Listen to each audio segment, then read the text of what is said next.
Jacob was once just an ordinary man. He lived neatly, obeyed the law, and worked as a stockbroker. He had a beautiful wife and a young son. Their life was happy, until one fatal mistake changed everything. One night, after dining and drinking with his wife and some friends, Jacob offered to drive.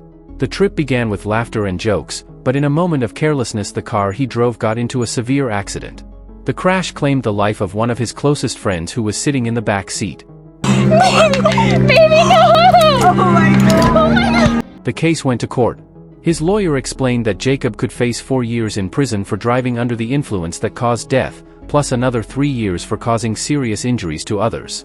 However, Jacob chose a non-contest plea so that his sentence would be reduced to only 16 months. His wife wanted to fight the case, even willing to sell their house, but Jacob refused.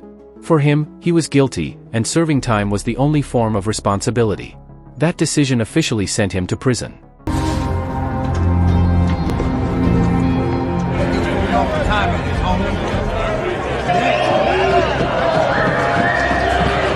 On his first night, Jacob witnessed firsthand how brutal life inside was, when a new inmate was harshly abused by the older ones.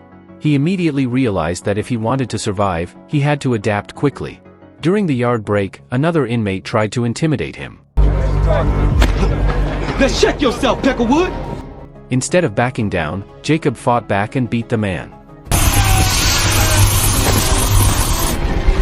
His bold action drew attention from many, including Bottle, a powerful inmate who led one of the largest prison gangs. The next day, Jacob was invited to meet Bottle directly. The gang leader told him that living alone in prison was the same as suicide. With little choice, Jacob decided to join his gang. Some time later, his wife came to visit, bringing bad news. The family of the deceased friend was suing Jacob for involuntary manslaughter. His wife was even willing to drop out of college to handle the case. But Jacob urged her to continue her design studies, saying the legal costs could be covered by their house. Inside prison, Jacob began receiving dangerous missions. The first time, he was tasked with smuggling drugs into another block. Recklessly, he hid the package inside his body and pretended to go to the toilet to retrieve it.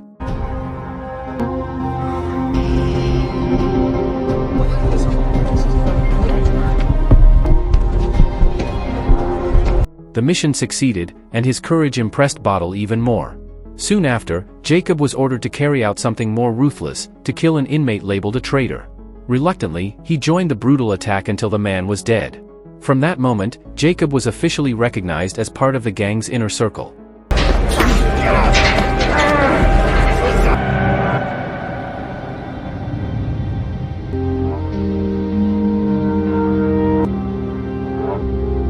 Nothing in between can exist here.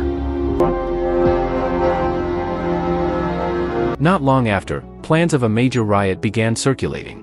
While getting tattooed, Jacob said he wanted out, but other gang members reminded him that everyone had to participate. They only advised him to avoid security cameras. The day of the riot came. Jacob joined the chaos, and when he saw Bottle in danger, he stepped in to help.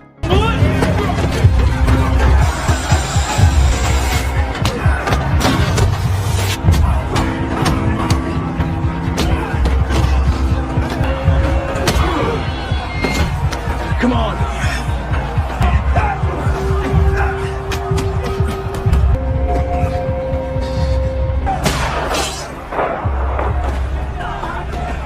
During the fight, Jacob killed their opponent, but unfortunately, the entire act was recorded by the prison cameras. The footage was brought to court. His wife, who saw the evidence, broke down in tears, devastated that her husband had truly changed. The court added to his sentence, 4 years for armed assault, plus 5 more for gang involvement. His total sentence now became 9 years. After the ruling, Jacob painfully asked his wife to forget about him.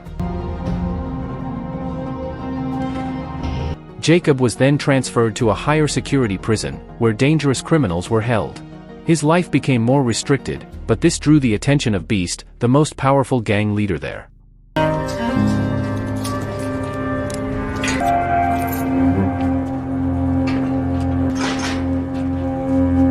Ready! Down! 1, 2, 3. Not long after, his wife officially filed for divorce. When a cellmate tried to comfort him, Jacob admitted that the divorce was his own request. One day, Jacob met Beast in person. Impressed by his actions, Beast gave him an important position as the gang's second in command. Welcome to the family, brother. After 7 years passed, Jacob's good behavior convinced the parole board to grant him early release. He began to anticipate freedom, hoping to reunite with his son. However, a corrupt guard handed him a phone to speak with Beast. Over the call, Beast ordered Jacob to oversee a large-scale weapons smuggling operation. Jacob refused, but Beast threatened to kill his family. Forced, Jacob accepted. That night, Jacob wrote a heartfelt letter to his son, urging him to live a good life and forget about his father. The next morning, the prison was in chaos after a prisoner was found hanged. Amid the commotion, Jacob was officially released. As he walked out, a guard shook his hand and slipped him a note, a message from Beast detailing the smuggling operation. Jacob then met with a former inmate named Shotgun, who introduced him to Howie, a skilled sniper with a military background but no criminal record. Jacob warned Howie not to fall into the criminal world, and Howie agreed. But Jacob's freedom was far from peaceful. While attending a party with other ex-cons, a sudden shootout broke out. Jacob escaped with Howie, fleeing by car. On the road, Jacob made it clear that from now on, Howie would only follow his orders. Howie agreed.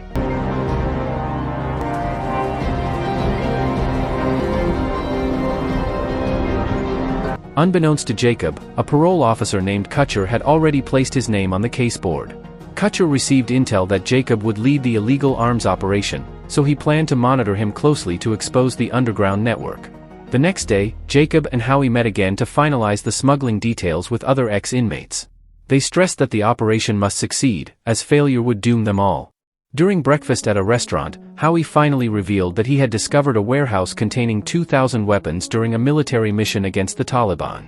He had kept it secret, and after leaving the military, partnered with Shotgun to smuggle them for money. Later, Jacob met Kutcher, his parole officer. Kutcher asked if he was at the raided party the night before. Jacob calmly denied it, even presenting a hotel receipt as alibi. Although unconvinced, Kutcher lacked evidence, so he let him go. Before parting, Kutcher gave Jacob a special number to call in emergencies. Afterward, Jacob met his ex-wife. She revealed she now worked at a law firm, abandoning her dream of becoming an interior designer. She blamed Jacob for leaving her to raise their son alone. She brought up the letter he once sent from prison, which sounded like a farewell from someone about to die. Jacob stayed silent, then handed her an envelope of money. She rejected it, suspecting it came from crime. She also scolded Jacob for cutting off contact for 7 years. Jacob coldly told her to stay away from him, as he did not want to be a bad influence on their son.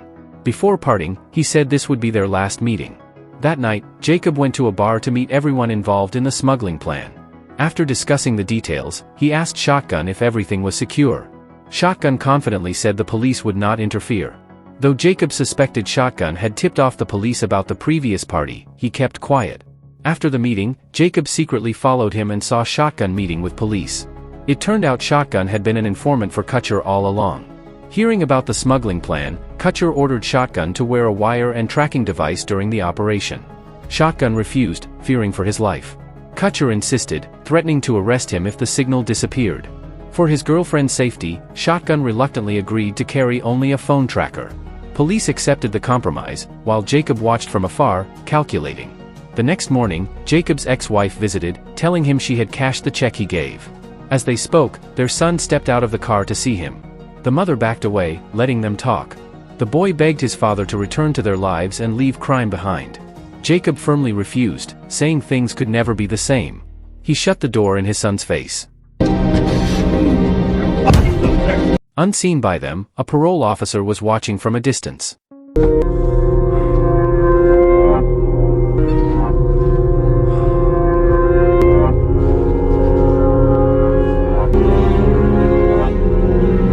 Jacob noticed from his window and quietly began plotting. That night, he tore his bedsheet into a rope, opened the toilet window, slipped out, and tied it back to cover his tracks.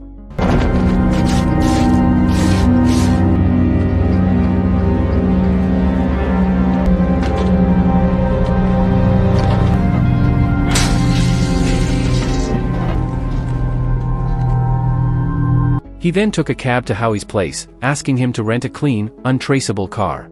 Howie agreed. Jacob asked for Shotgun's address, pretending he wanted to pick him up for the operation.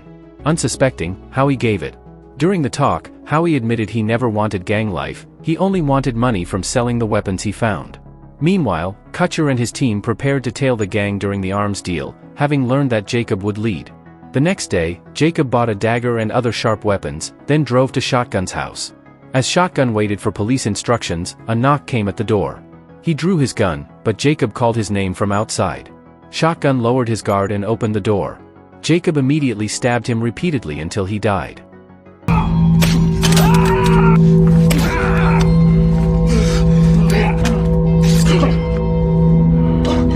Outside, Kutcher was watching.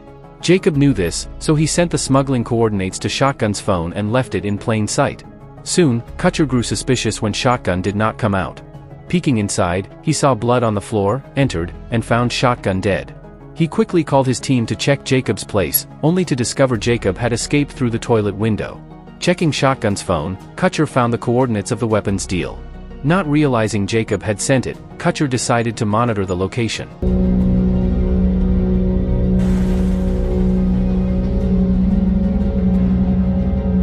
Meanwhile, Jacob rejoined the gang, pretending not to know anything. When asked about Shotgun, he lied, saying he went to fetch him but found his house empty. A member tried calling Shotgun, but since Kutcher had his phone, no answer came. The gang proceeded without him.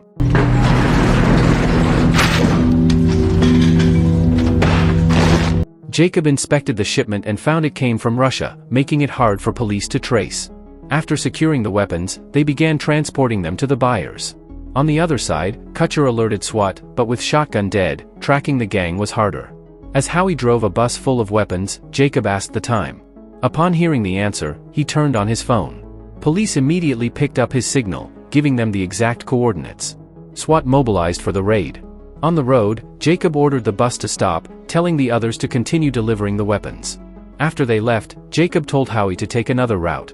Then suddenly, Jacob aimed a gun at his head, demanding the truth. Terrified, Howie confessed there were actually 2,000 weapons, not 1,000 as he had said. Jacob forced him to reveal the rest's location. Afterward, Jacob told him to jump out of the vehicle. Jacob took over the wheel, tossed his phone, and regrouped with the gang.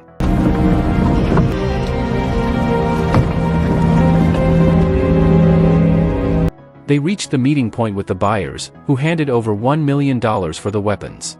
But before the deal was sealed, SWAT stormed the site, sparking a gunfight. Jacob took cover as one by one.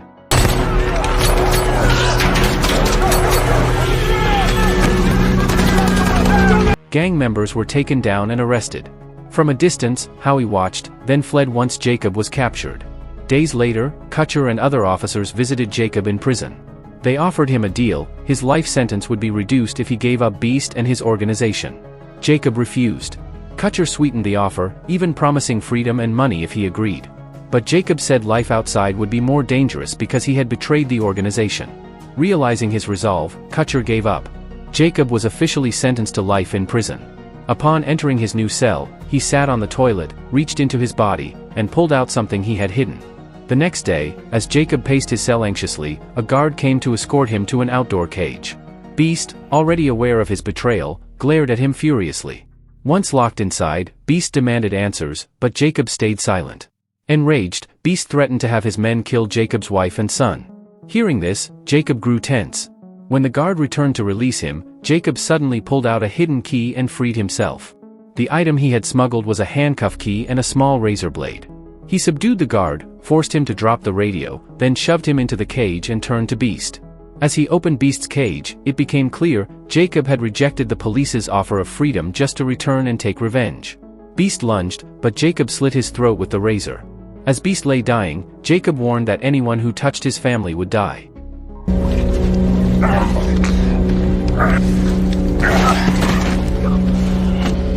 Nobody's touching my family. After ensuring Beast was dead, he returned to his own cage and ordered the guard to report it as self-defense, promising a reward.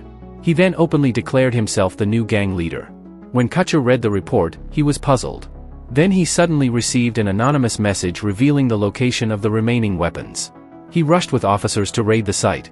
Meanwhile, Jacob destroyed the SIM card after sending the message and told the guard to get rid of the phone. While serving his life sentence, Jacob received a handwritten letter from his son. In it, the boy promised to live well with his mother and wrote that he had forgiven his father for everything. Reading the letter, Jacob wept, staring at a photo of his wife and son. Quietly, he mourned the normal life he could have had if that accident had never happened. If you enjoyed this video, don't be shy, hit the like button, and if you disliked it, hit the dislike button twice just to be sure. You should watch the full movie. Thank you very much for watching.